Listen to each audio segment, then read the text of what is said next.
प्रधानमंत्री नरेंद्र मोदी ने 41 कोयला खदानों के व्यावसायिक खनन की नीलामी की शुरुआत की। कहा, सरकार द्वारा हाल ही में लिए गए सुधारों से सभी सेक्टर्स पर होगा सकारात्मक प्रभाव। कहा, भारत बन सकता है और बनेगा आत्मनिर्भर। कहा, ये सुधार 130 करोड़ देशवासियों की आकांक्षाओं को साकार करने की प्रतिबद्धता का प्रतिनिधित्व करते हैं। देश के ग्रामीण इलाकों में रोजगार के अवसरों को बढ़ावा देने के लिए प्रधानमंत्री नरेंद्र मोदी 20 जून को गरीब कल्याण रोजगार अभियान की करेंगे शुरुआत। प्रवासी श्रमिकों की मदद के लिए देश के 6 राज्यों के 116 जिलों में 125 दिनों तक मिशन मोड में चलाया जाएगा विशेष अभियान।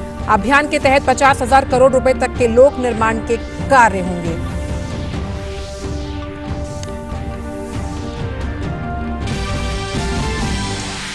गलवान घाटी में चीनी गतिरोध के दौरान सर्वोच्च बलिदान देने वाले जवानों को देश दे रहा है अश्रुपूर्ण विदाई। शहीद कर्नल संतोष बाबू का तेलंगाना के सूर्यपेट में, जबकि हवलदार सुनील कुमार का बिहार के बिहटा में पूरे सैन्य सम्मान के साथ अंतिम संस्कार।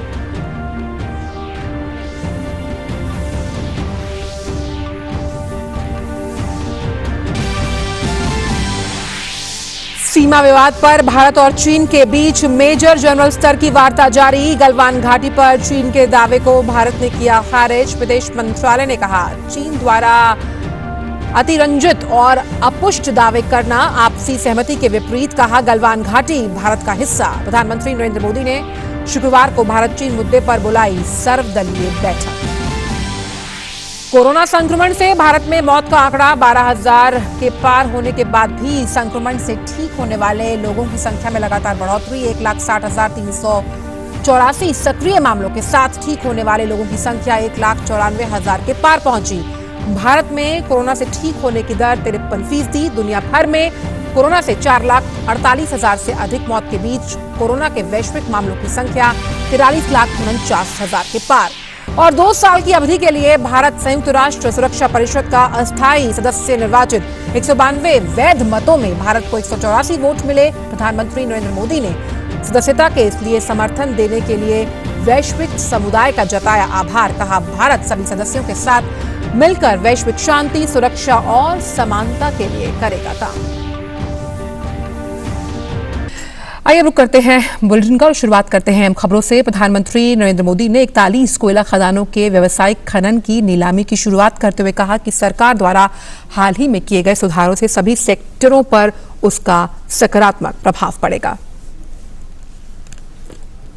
कॉमर्शियल कोल माइनिंग के लिए आज जो ऑक्शन की शुरुआत हो रही है वो हर स्टेक होल्डर्स के लिए विन विन सिचुएशन है। इंडस्ट्रीज को, आपको, अपने बिजनेस, अपने इन्वेस्टमेंट के लिए हम नए रिसोर्सेज मिलेंगे, नया मार्केट मिलेगा। इसके साथ ही राज्य सरकारों को बेहतर रेवेन्यू मिलेगा। देश की एक बड़ी आबादी को रोजगार मिलेगा।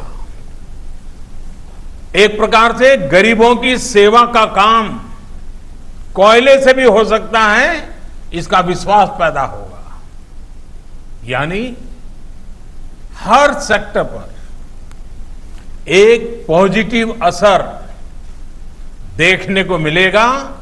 और मैं जो फील कर रहा हूं, इसके कारण हमारे देश के गरीब इलाकों के और गरीब लोगों के सबसे ज्यादा आशीर्वाद हम सबको मिलने वाले हैं। वहीं प्रधानमंत्री नरेंद्र मोदी ने कहा कि कोरोना के संकट ने भारत को आत्मनिर्भर बनने का सबक दिया है। प्रधानमंत्री ने कहा कि भारत आत्मनिर्भर बन सकता है और बनेगा भी। इतने चैलेंजिंग टाइम में इस तरह के इवेंट का होना, आप सभी का उसमें शामिल होना अपने आप में एक बहुत बड़ी आशा जगाता है, विश्वास का बहुत बड़ा संदेश लेकर के आता है। भारत कोरोना से लड़ेगा भी और आगे जीतेगा भी, आगे बढ़ेगा भी। भारत इस बड़ी आपदा को आपदा समझ करके रोते बैठने के पक्ष का नहीं है। भारत आपदा कितनी ही बड़ी क्यों न हो, उसको अवसर में बदलने के लिए कृत संकल्प है और हम सब मिलकर के आपदा को अवसर में बदलेंगे। कोरोना के इस संकट ने भारत को आत्मनिर्भर भारत, सेल्फ रिलायंट होने का सबक भी दिया है। आत्मनिर्भर भारत यानी भारत इंपोर्ट पर अपनी निर्भरता कम करेगा। आत्मनिर्भर भारत यानी भारत इंपोर्ट पर खर्च होने वाली लाखों करोड़ों रुपयों की विदेशी मुद्रा बचाएगा और देश के गरीबों के कल्याण के लिए काम में लाएगा।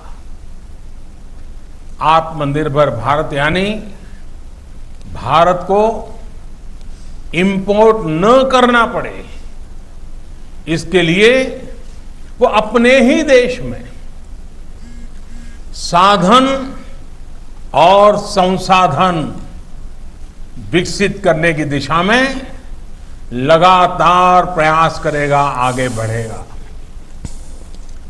आत्मनिर्भर भारत यानी जिसे आज हम इंपोर्ट करते हैं, कल को,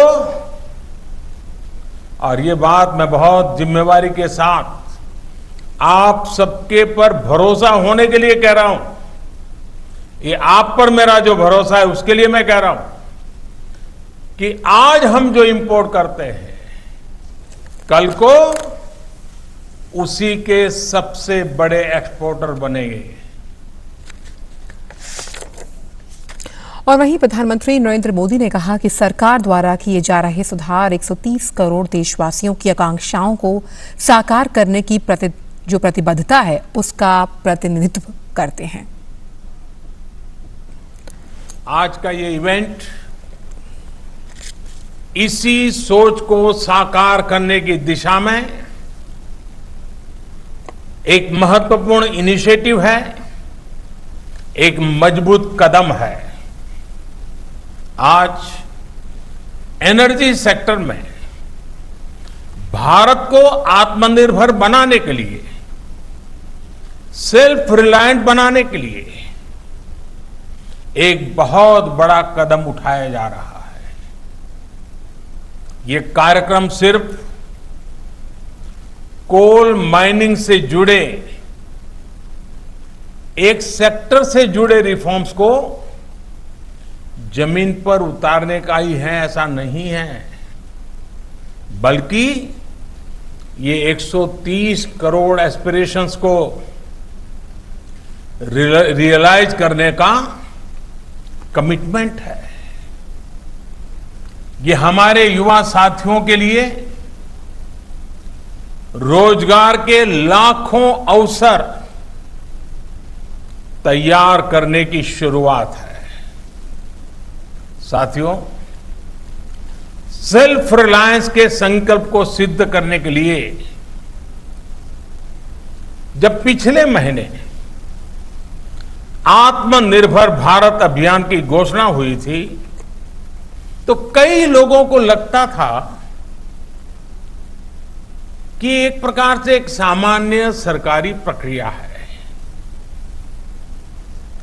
लेकिन महीने भर के भीतर ही हर घोषणा, हर रिफॉर्म्स, चाहे वो एग्रीकल्चर सेक्टर में हो, चाहे एमएसएमई के सेक्टर में हो, या फिर अब कोल और माइनिंग के सेक्टर में हो,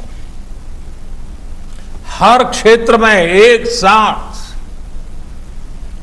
अनेक प्रकार के कदम उठाए जा रहे हैं, निर्णय किए जा रहे हैं और निर्णयों को तेजी से जमीन पर उतारने के लिए हर कोई कोशिश कर रहा है। ये दिखाता है कि भारत इस क्राइसिस को अपॉर्चुनिटी में बदलने के लिए कितना गंभीर है, कितना कमिटेड है। केंद्र सरकार ने ग्रामीण इलाकों में विकास कार्यक्रमों को गति देने और विशेष तौर पर अपने घर वापस लौटे मजदूरों और ग्रामीण लोगों को आजीविका का साधन उपलब्ध कराने के लिए गरीब कल्याण रोजगार अभियान की शुरुआत करने का फैसला लिया है। पीएम मोदी 20 जून को 11 बजे वीडियो कॉन्फ्रेंसिंग के जरिए इस अभियान का शुभारंभ करेंगे।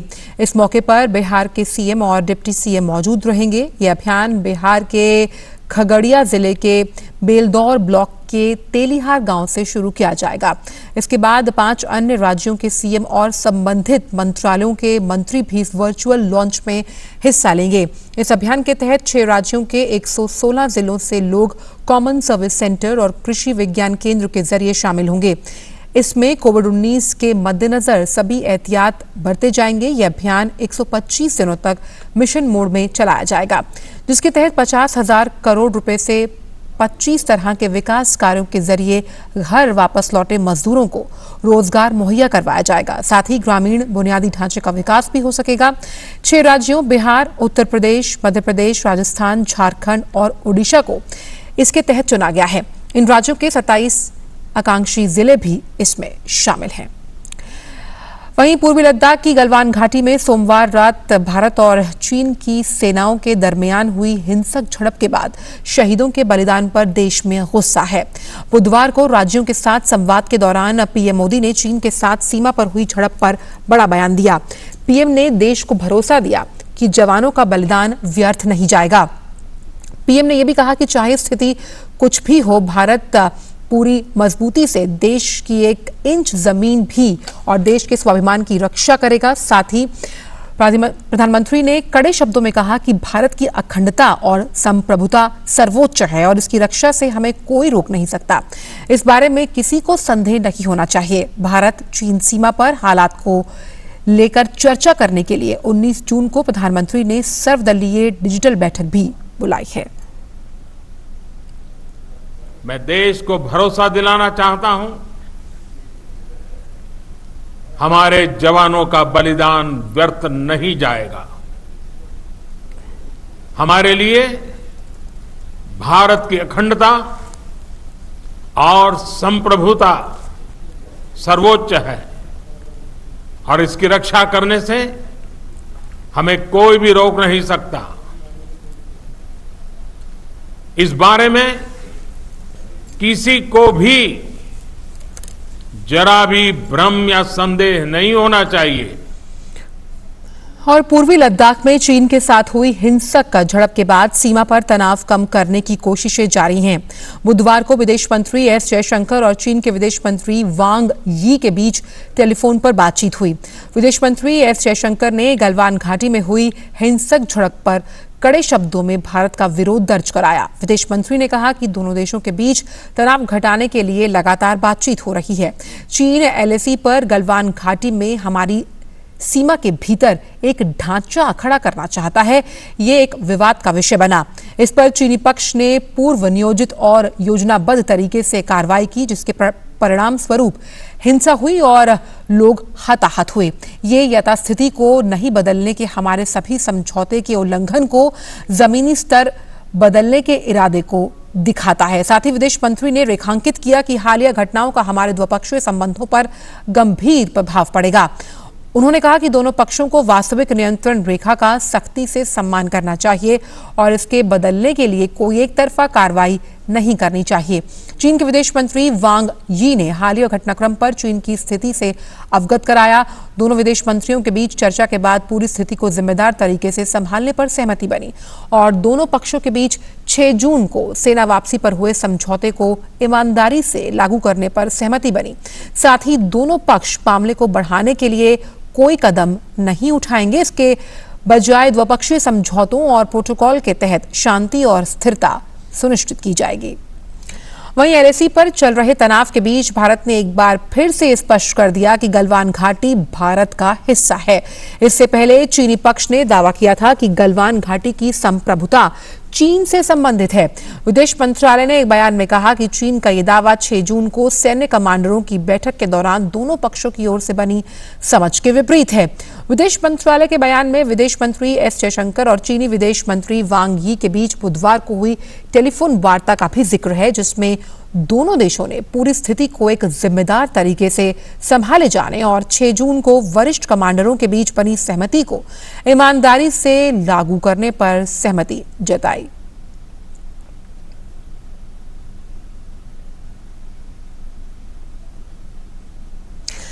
वहीं लद्दाख के गलवान में सोमवार की रात चीनी सैनिकों के साथ झड़प में शहीद हुए 16वीं बिहार रेजिमेंट के कमांडिंग ऑफिसर कर्नल संतोष बाबू को तेलंगाना के सूर्यापेट में गार्ड ऑफ ऑनर दिया गया। कर्नल बी संतोष बाबू के पार्थिव शरीर को बुधवार की सुबह हैदराबाद लाया गया था। आज पूरे सैन्य सम्मान के साथ उनके गांव कसाराबाद में उनका अंतिम संस्कार के लिए उन्हें ले जाया जा रहा है।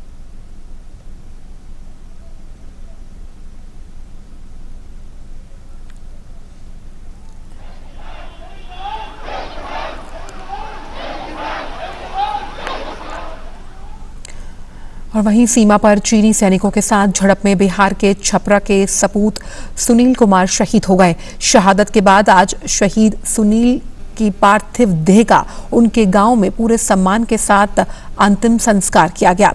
इस दौरान पूरा गांव उमड़ पड़ा। शहीद के अंतिम दर्शनों को भारी संख्या में देखने के लिए लोग उमड़े और कई वरिष्ठ सैन्य अधिकारी भी वहां मौजूद रहे। शहीद का शव जब गांव पहुंचा तो पूरा गांव उसकी शहादत को नमन करने के लिए पहुंच गया। और आइए अब एक नजर डालते हैं स्वास्थ्य और परिवार कल्याण मंत्रालय द्वारा जारी कोरोना से जुड़े कुछ आंकड़ों पर। अब तक 1,86,000 से ज्यादा रोगी संक्रमण मुक्त हो चुके हैं। मौजूदा समय में 1,55,227 संक्रमित रोगियों का उपचार चल रहा है। कोरोना संक्रमण की जांच के लिए भारतीय आयुर्विज्ञान अनुसंधान परिषद की परीक्षण क्षमता लगातार बढ़ाई जा रही है। और फिलहाल समाचारों में इतना ही। दीजिए इजाजत। नमस्कार।